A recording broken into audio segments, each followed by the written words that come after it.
Thanks, good morning. Again, my name is Itay, I'm from Start App. We are a mobile advertising company. If it seems during my talk that I'm slightly promoting Start App, it's probably because I am. I'm sorry I can't help it. It's probably the best company and team I worked with my entire life. So excuse me for that. So what is it, startup? We call it the brains and beauty of mobile advertising. Simon was talking about the art and science. We think that it has to go together. You can't have one without the other in order to succeed in mobile games and mobile advertising. The brains part, we have here our chief scientist officer. He's in charge of a crazy smart team of PhDs and all the guys working on the algorithm and programmatic ad serving. And the beauty part, which I'm in charge of, as you can see, is our take on mobile advertising.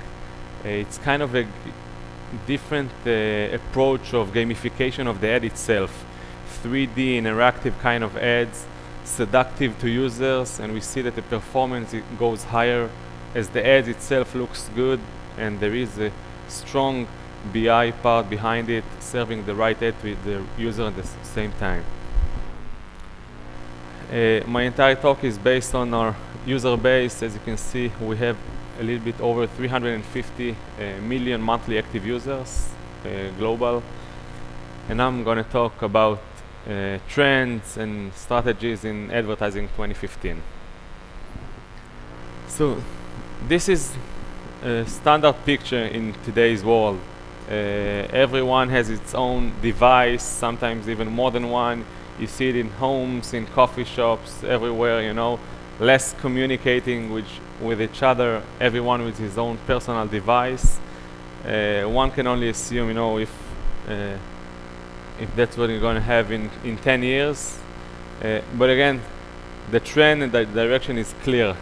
People are more and more connected to the smart devices. They communicate, they get their content, they get their friends, everything more and more in those small, tiny devices.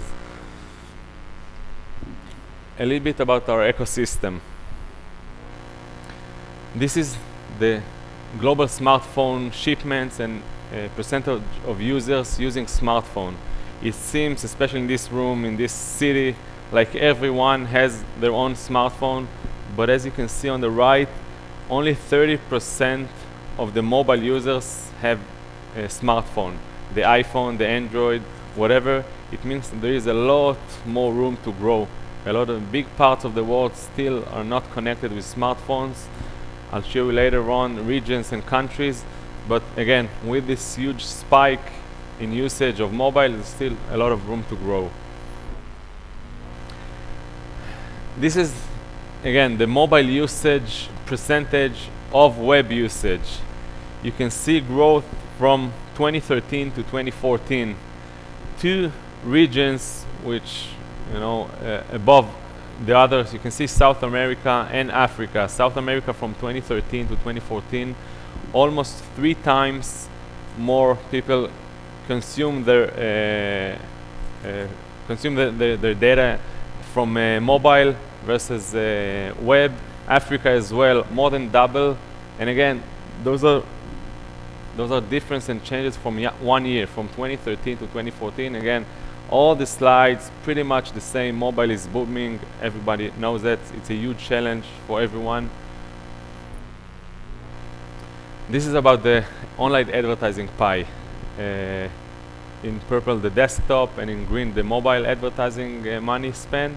Again, we can see everything is growing, but the mobile part is getting bigger and bigger and growing faster than any other industry in the mobile advertising spend. A lot of questions during this talk and yesterday is who's going to bite from that pie about the advertising money going. Is it only the big studios, the King, the Supercell of this world? Is it about the brands, or there is still room for indie developers? But again, the pie is getting larger and larger, and a lot of companies, we as self trying to take a big piece of it. This is Facebook, probably the leader in mobile-first company, probably the biggest company, was able to make more money from mobile than any other channel.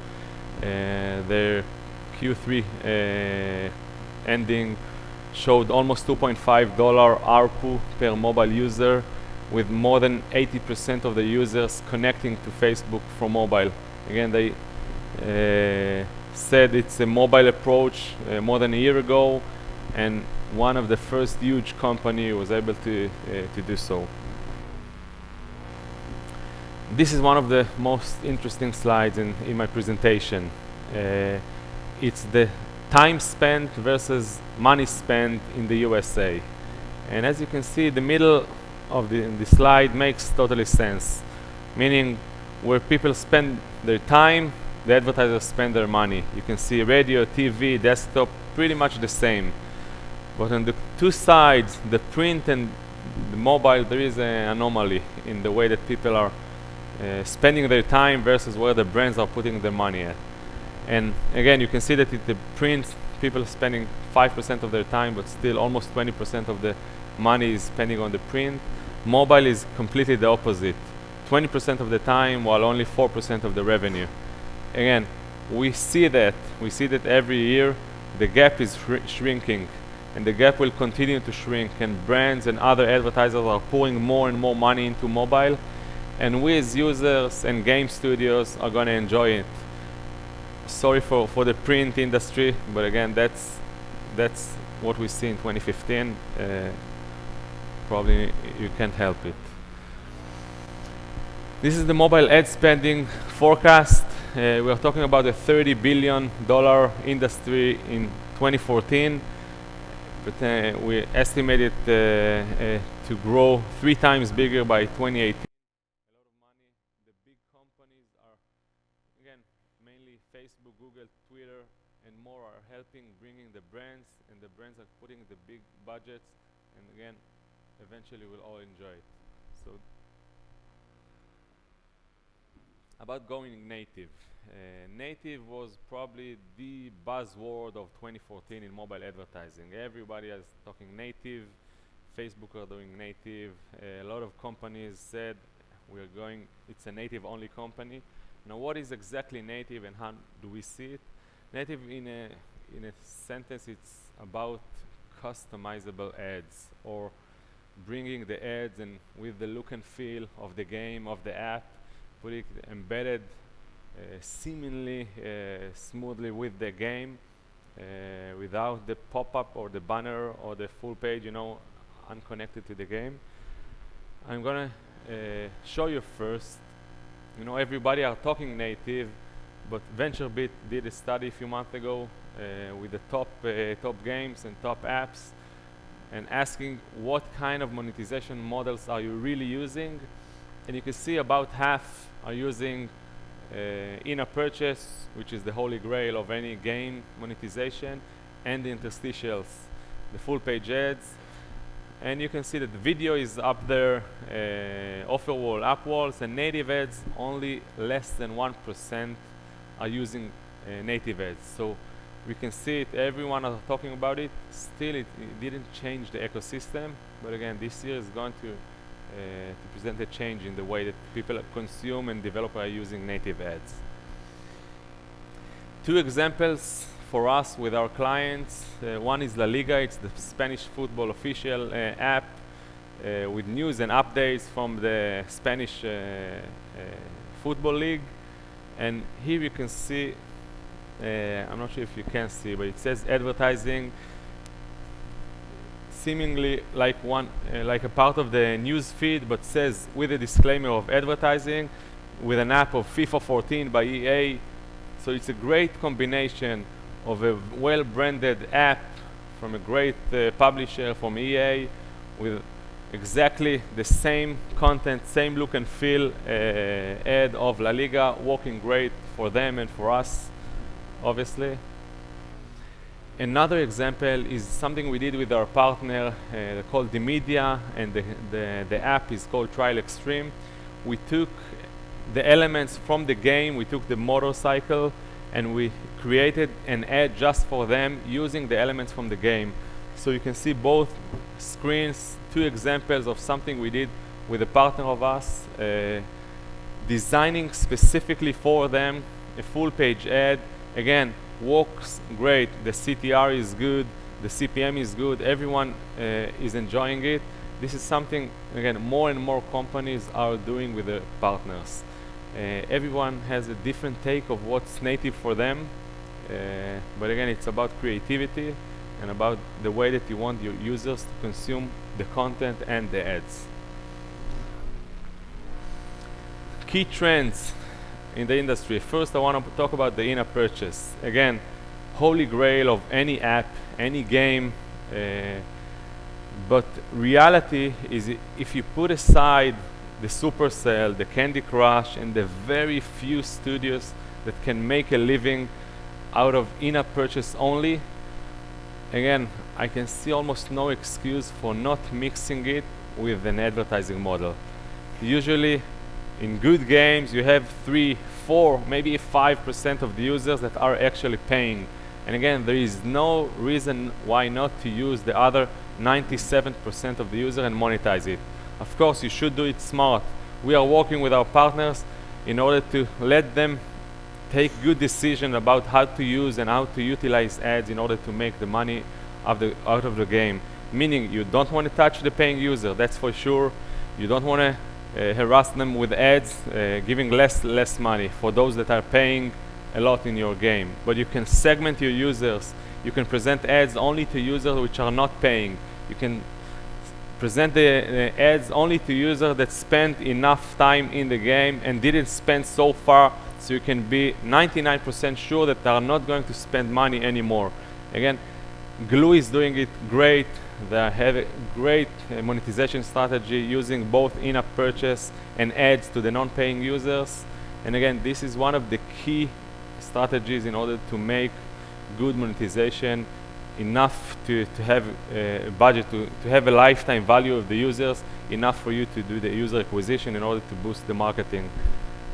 So again, that's the mix, which is very important for any game. Second thing is we see that the size matters, the size of the ads. We see less and less the old standard 320/50 small banners working less good than other full page ad, interstitials, while done smartly in a way in between levels, in a way when the user can expect it, obviously can close it. Better results, no negative effect on retention or engagement. Third part, probably, maybe the most important thing is becoming a data-driven company. We as a company, we founded an approach of A/B testing. We do tens of A/B testing every moment on everything.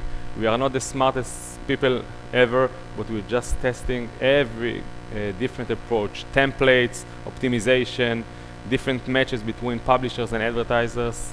Again, last thing is, I talked about it, it's the combination of the brains and beauty.